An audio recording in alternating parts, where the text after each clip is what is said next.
Now, you can call it a lot of things. I know what you can't call that. That's not the business of news. It's the business of activism. It's the business of propaganda. CBS News lies. We know they lie. We caught them lying. Well, really, that incredible Twitter account Maze Moore caught them lying. He did the side, or she. Do we know yet if Maze is a he or she? Did a side-by-side comparison of the original 60 Minutes clip of an interview that they did with Kamala Harris, showing a nonsensical word salad answer about Benjamin Netanyahu, then showed the highly edited, deceptively edited clip that ended up airing. Stephen Miller, who writes about the media over at Spectator, actually did a further breakdown on multiple edits that occurred during the 60 Minutes program, where CBS News did what they could to make Kamala Harris look more intelligent, less moronic, more coherent, aiding her performance on their show by deceptively editing it. And they've been called on to release the original transcripts and the original videos, and CBS News refuses to do it. We know that's going on, but what just occurred on Sunday with Speaker of the House Mike Johnson may be the final nail in the coffin of anything left of CBS News's journalistic integrity, if they have any. Take a look at this. Mike Johnson appeared on Face the Nation. That's Maureen Brennan, right? She's the woman who was the co-moderator of the J.D. Vance debate. You remember she tried to jump in and fact-check J.D. Vance, even though there weren't supposed to be any fact checks. And when J.D. Vance actually started telling the truth about illegal immigration under Kamala Harris, they cut off his microphone by pushing a button under the desk. Yeah, same woman. Well, she interviewed Mike Johnson, but Mike Johnson, Speaker of the House, Republican, he was prepared. On the left-hand side of your screen, you're going to see what CBS showed their viewers. On the right side of the screen is going to be a video that Mike Johnson set up in the studio that he recorded himself to show what his complete answers were. Take a look at this. So that's a different accounting than this 2% you say was distributed. Yeah, so they've obligated some funds, but they've only distributed 2%. The rescue and recovery effort's still going on, and then we address the rest of it. So that's a different accounting than this 2% you say was distributed. Yeah, so they've obligated some funds, but they've only distributed 2%. And when I was there on the ground, and you should go, I mean, bring the cameras and talk to the people there. They'll tell you, don't take politicians' words for this or the administration's word. Talk to the people there on the ground. They had not been provided the resources almost 2 weeks out from the storm that they desperately needed. And when I was there, 13 days post the storm hitting that state, people are still being rescued. They're stuck in the higher elevations in the mountains because the roads are down and all the rest. So they need every available resource and all hands on deck. The rescue and recovery effort's still going on, and then we address the rest of it.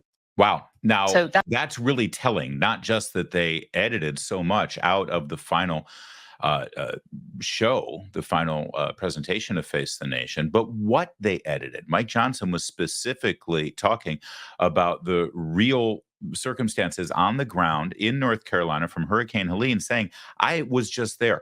I talked to people. They said they haven't seen anyone. They haven't gotten any kind of federal response. Bring your cameras, show them, talk to them. CBS News didn't want their viewers to see or hear any of that. Gee, I wonder why. Now, understand this happens a lot in terms of politicians going and pre-recording interviews for these Sunday shows. Sometimes it's earlier in the morning. Sometimes it's the day before. And then they're sort of at the mercy of the network to edit out their own answers to the questions. Mike Johnson was smart. He was prepared. And he made these videos so that you can see the two side by side. Here's another example.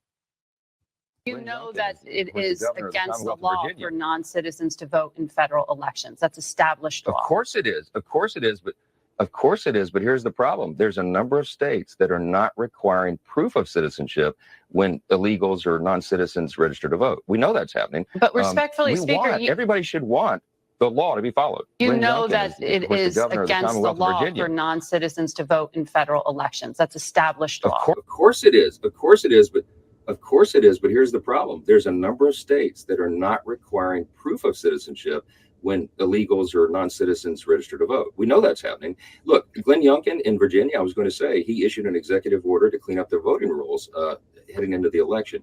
Less than 30 days out, a couple of days ago, the Biden administration, Department of Justice, Biden-Harris administration sued the governor and the Commonwealth of Virginia to try to prevent them from cleaning out their voter rolls. See, that kind of thing creates a lot of doubt and concern in the minds of a lot of the American people. Why would they do that?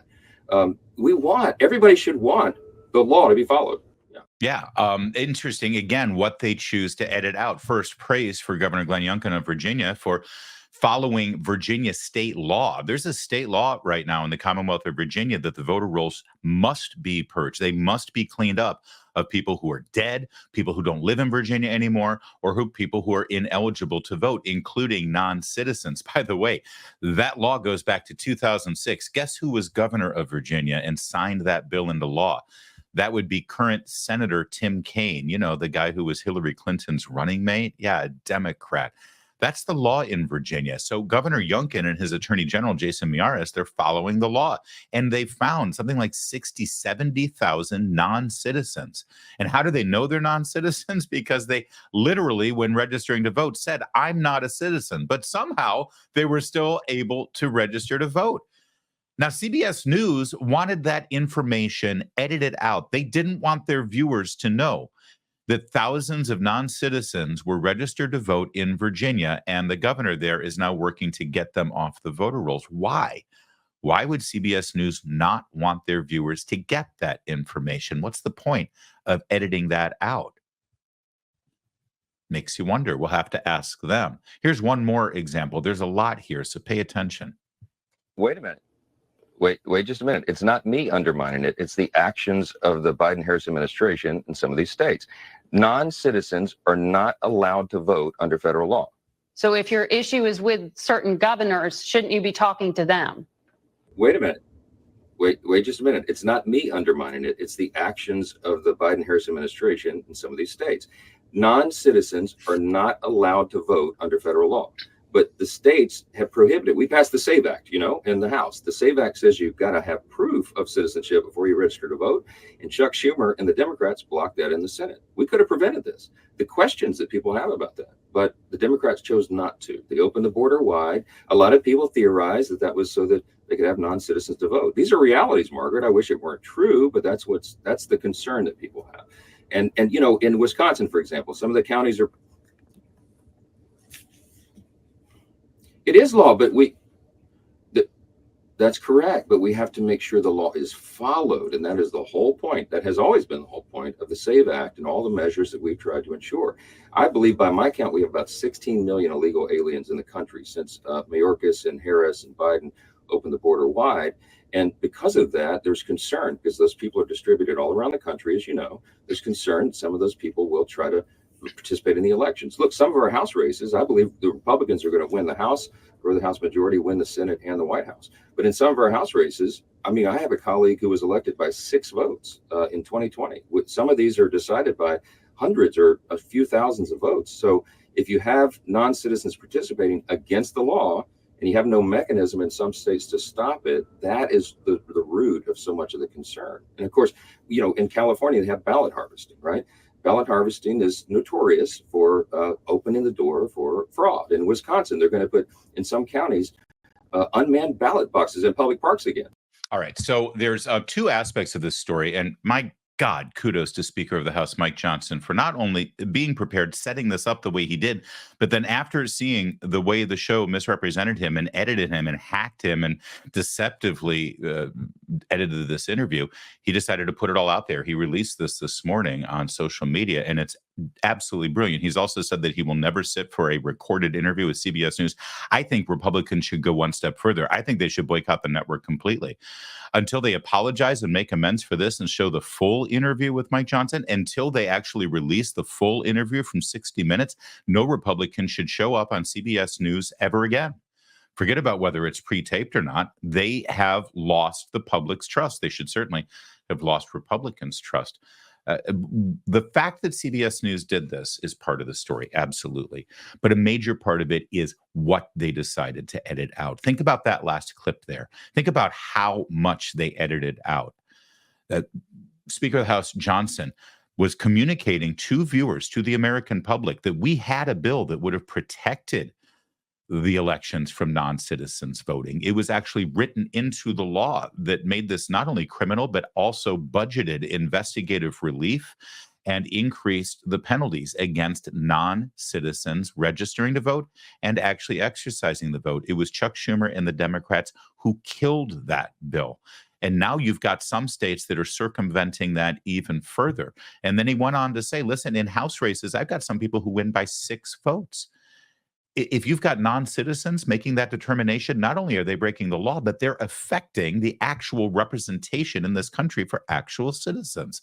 Why aren't Democrats more concerned about that? And why is CBS News in the business of purging those facts and that information from the public record to keep their viewers from actually being informed and knowing about it? CBS News should answer that question. Shouldn't they? I don't know what it is that they're engaged in over there, but it sure isn't news. See, this is the problem in journalism, and it's going to be kind of a through line and theme of most of what we're presenting to you today on this program, in that the people who get into journalism now, they're not interested in researching and investigating stories and then presenting news and information to you, the viewing public, listening public, or reading public if they're in print journalism. That's not why they're in the business anymore. No, they're not there to report on the news. They're there to affect the news. See, they get into journalism because they think they're going to make the country a better place, and they're going to use their job in journalism to make the country a better place. They want to actually affect the outcome. That's not what journalism was supposed to be. Journalism's supposed to be about informing people the truth and facts. But if you're in this industry because you want to make a difference and you want to affect the outcome or win an election or defeat a candidate, well, then you're going to approach the job in a very different way, aren't you? Now, you can call it a lot of things. I know what you can't call that. That's not the business of news. It's the business of activism. It's the business of propaganda. By the way, Speaker Johnson deserves a lot of kudos here. This is not his first rodeo, and he came prepared with CBS News because he's had to deal with them before. We're going to do a bit of a throwback right now to a really smart, witty, and may I say, devilishly handsome news analyst that first brought a story to you about how deftly Mike Johnson handles CBS News. Take a look at this clip. Wow, look at him. Okay, it's a bit of a throwback, different set, different hairstyle, but the style of the show was the same. Do you remember this? Now let's get to Speaker Mike Johnson, who appeared on Face the Nation on CBS this weekend. Talk about the border, but then, of course, all CBS News wanted to talk about was the anniversary of January 6th. Have I mentioned recently that that is a date that will live in infamy?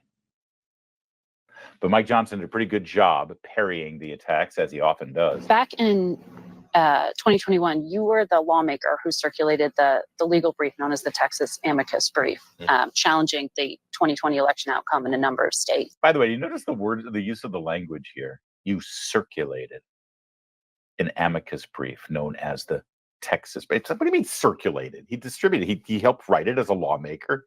And he distributed and put it, circulated. It makes it sound like you're dealing with Nazi propaganda or you're passing things under the table surreptitiously on the dark web.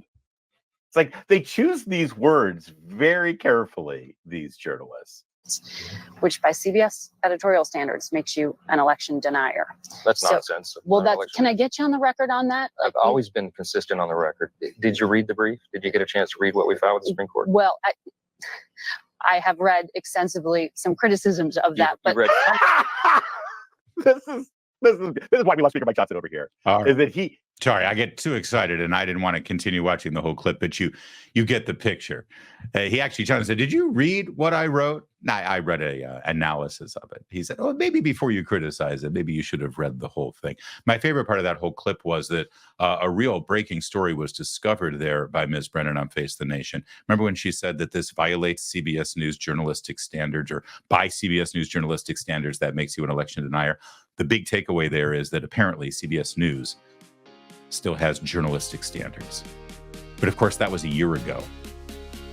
Things have changed. They They don't even pretend anymore.